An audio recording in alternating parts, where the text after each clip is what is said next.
नमस्कार, आप देख रहे हैं बिहार विधानसभा चुनाव का संपूर्ण पहला चुनावी बुलेटिन। मुख्यमंत्री और मैं हूं आपके साथ संतोष गंगवार।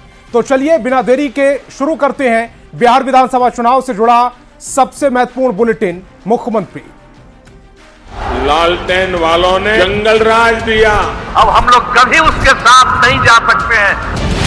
एक मौका तेजस्वी को दीजिए, वैकेंसी ही नहीं है। मुख्यमंत्री में बात करेंगे सबसे बड़ी चुनावी खबर की। प्रधानमंत्री नरेंद्र मोदी एनडीए शासित राज्यों के मुख्यमंत्रियों और उप मुख्यमंत्रियों के साथ रविवार को दिल्ली में एक बड़ी बैठक करने वाले। बिहार के मुख्यमंत्री नीतीश कुमार और दोनों डिप्टी सीएम भी इस बैठक में शामिल होंगे। बिहार चुनाव से पहले प्रधानमंत्री की यह बैठक काफी महत्वपूर्ण मानी जा रही है।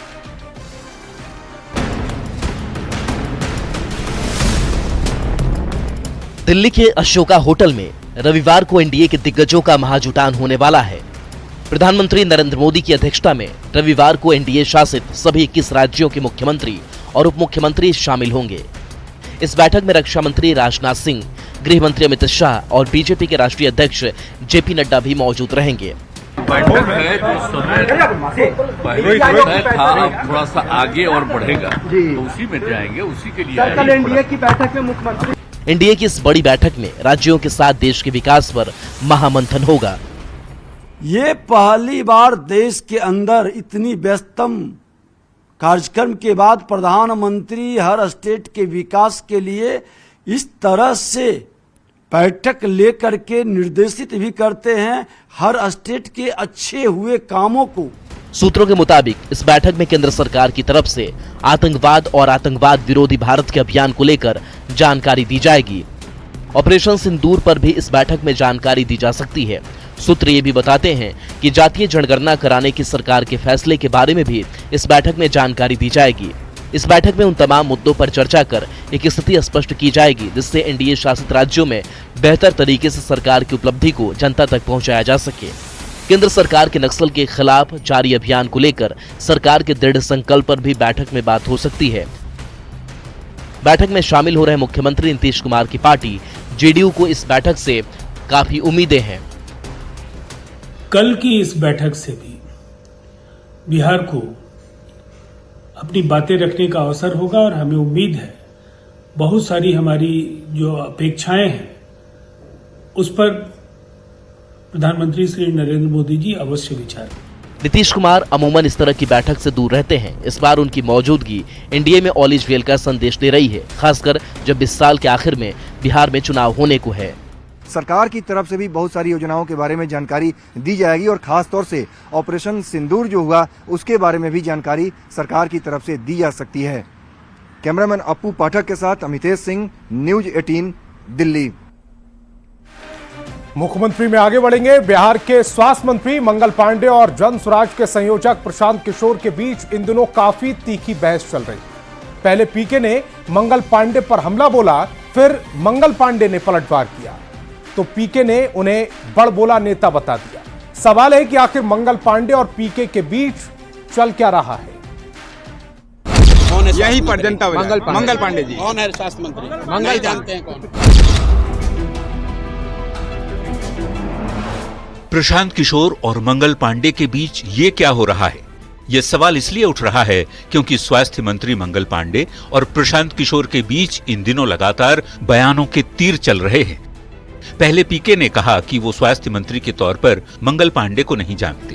सर, स्वास्थ्य मंत्री के तौर पर नहीं जानते हैं। ये जानते हैं कि आदमी स्वास्थ्य मंत्री था जब यहाँ पर कोविड के टाइम में यही व्यक्ति स्वास्थ्य मंत्री थे। और पूरा बिहार में लाखों लोग, बिहार के लोग पैदल चल के आए थे, तब यही एक आदमी ने घेर कर सवाल। पीके के आरोप का मंगल पांडे ने बड़े ही सधे हुए अंदाज में जवाब दिया। मंगल पांडे ने एक्स पर पोस्ट कर लिखा, प्रशांत किशोर जी, हाँ, कोविड के समय मैं बिहार का स्वास्थ्य मंत्री था। मैं पूरी तन्मयता से बिहार में रहकर बिहार के लोगों की सेवा करने का प्रयास कर रहा था। लेकिन मैं आपको याद दिला दूं, आप उस समय करोड़ों अरबों रुपये कमाने के लिए ममता बनर्जी के प्रचार में जुटे हुए थे और जहां तक मुझे याद है आपने एक ऑक्सीजन का सिलेंडर तक नहीं भिजवाया था। मंगल पांडे के ट्वीट के बाद पीके ने फिर से पलटवार किया और उन्हें बड़बोला नेता बता दिया। बिहार में भाजपा के अध्यक्ष थे 2015 में। ये आदमी बड़बोले हैं। 15 में भी कह रहे थे कि 200 सीट जीतेंगे, 55 गो सीट आया था भाजपा। मंगल पांडे पर बीजेपी के शीर्ष नेतृत्व का दबाव है कि इस बार चुनाव लड़िए, चुनाव लड़के दिखाइए, क्योंकि आज तक चुनाव नहीं लड़े हैं, सब रिकमेंडेशन वाले लीडर हैं। चुनावी साल में पीके और मंगल पांडे के बीच बयानबाजी अब व्यक्तिगत हमलों तक पहुंच चुकी है। देखना होगा आगे चलकर इन दोनों के बीच की तू मैं कौन सा मोड़ लेती है। छपरा से संवाददाता संतोष गुप्ता और सिवान से मृत्युंजय सिंह के साथ ब्यूरो रिपोर्ट, न्यूज़ 18।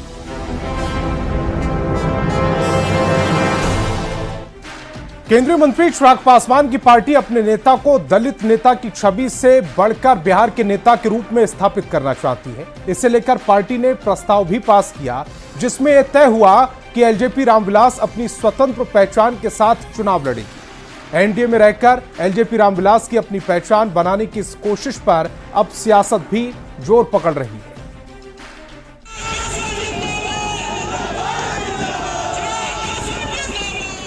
बहुजन की पहचान चिराग पासवान, ये नारा जमुई सांसद अरुण भारती ने दिया। चिराग पासवान इसी महीने नालंदा में बहुजन संवाद करने वाले हैं। इसे लेकर एलजेपी-आरबी बड़ी तैयारी कर रही है। मकसद है दलित वोट बैंक को साधना।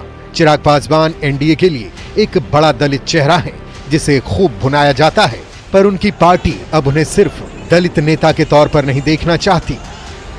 हमारी पार्टी को बड़े दलों के साए में सीमित करने का प्रयास किया जाता है, जो हमें स्वीकार्य नहीं है।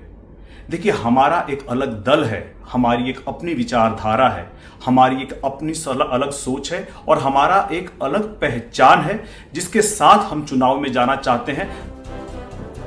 अरुण भारती के इस बयान के बाद राजनीति भी शुरू हो गई है। जेडीयू और बीजेपी चिराग पासवान को बड़ा नेता मान रहे हैं, पर ये भी साफ कह रहे हैं कि बिहार में नेतृत्व तो नीतीश कुमार ही करेंगे। एनडीए के महत्वपूर्ण घटक दल के रूप में आगामी बिहार विधानसभा चुनाव में लोजपा रामविलास बड़ी सफलता हासिल करेगी। चिराग पासवान जी ने कई मौकों पर साफ किया है कि बिहार में एनडीए नीतीश कुमार जी के नेतृत्व में मजबूती से काम कर रहा है। आगामी विधानसभा का चुनाव नीतीश जी के चेहरे पर एनडीए मजबूती से लड़ेगा। वहीं आरजेडी ने कहा कि एनडीए में जेडीयू और बीजेपी सारी मलाई खा रही है और चिराग के लिए कुछ बचता ही नहीं। देखिए, एनडीए में तो सिर्फ बीजेपी जेडीयू ही मलाई खा रही है सत्ता का। एलजेपी और श्री चिराग पासवान जी की उपेक्षा हो रही है। और पहले भी उनके बंगले में आग किसने लगाई, बीजेपी जेडीयू ने, ये श्री चिराग पासवान जी को ही पता है। इस पूरे मामले पर एनडीए के एक और सहयोगी ने चिराग पासवान का समर्थन किया। बिहार सरकार में मंत्री संतोष सुमन ने चिराग पासवान के पहचान वाले अभियान के लिए शुभकामनाएं दी और कहा कि मांझी और चिराग की पार्टी मजबूती के साथ एनडीए में काम कर रहे हैं। चिराग पासवान जी भी इस समाज के ही अंग हैं और उनकी भी पार्टी है और वो अपने तरह से अपनी पार्टी को बढ़ाने के लिए, अपनी पार्टी के संदेश को गरीब की जनता के बीच में देने के लिए इस तरह के कार्यक्रम कर रहे हैं। चिराग पासवान की पहचान बड़ी करने को लेकर एलजेपी-आरबी खूब मशक्कत कर रही है और इस पर सियासत भी जमकर हो रही है। न्यूज़ 18 के लिए पटना से संवाददाता विनीता मिश्रा की रिपोर्ट। मुख्यमंत्री में अब आप सुनिए बयान बवाली, यानी ऐसा बयान जिस पर सियासी बवाल मचा हुआ है। बिहार के राजस्व एवं भूमि सुधार मंत्री संजय सरावगी ने नेता प्रतिपक्ष तेजस्वी यादव को फर्जी हिंदू बता दिया। उन्होंने तेजस्वी के 2 महीने पहले किए दरभंगा दौरे का जिक्र करते हुए कहा कि वो मंदिर जाते हैं तो टीका लगाते हैं और मंदिर से निकलते ही टीका पोंछ देते हैं। अब इस बवाल पर घमासान मचा हुआ है। ये फर्जी हिंदू है।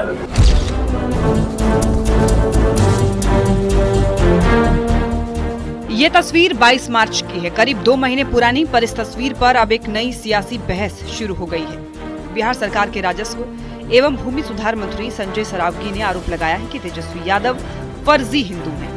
अब विपक्ष के नेता है, एक दिन विधानसभा में नजर नहीं आते हैं और हमारे बिहार में मिथिला में ये आए थे, अहिल्या महोत्सव में गया। अहिल्या स्थान बड़ा धार्मिक स्थल है, टीका चंदन किया और बगल में गए तो टीका मिटा दिया।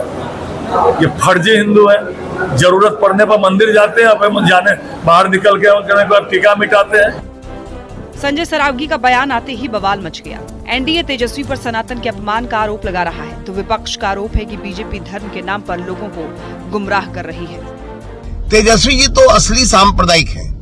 वह हिंदू हैं, लेकिन उन्हें अपने हिंदू होने का गर्व नहीं, तभी तो मंदिर से हटते ही टीका मिटा देते हैं। उन्हें वोट का डर सताता है। यादव जी हों या उनके पिता लालू प्रसाद यादव जी, इन लोगों ने हमेशा धर्म और जाति के आधार पर लोगों को बांटकर ही राजनीति की है। दूर दूर तक इनका विकास से कोई लेना देना। डबल इंजन सरकार धर्म और धर्म की राजनीति करती है, सच और सच्चाई से लोगों को अवगत नहीं होने देना चाहती है। सच तो यह है कि बिहार में जमीन सर्वे के नाम पर कहीं ना कहीं लूट का खेल चल रहा है। भारतीय जनता पार्टी के जितने भी नेता हैं वो सिर्फ और सिर्फ धर्म की राजनीति करना जानते हैं, धार्मिक उन्माद फैलाना चाहते हैं, धर्मों में अंतर पैदा करना चाहते हैं।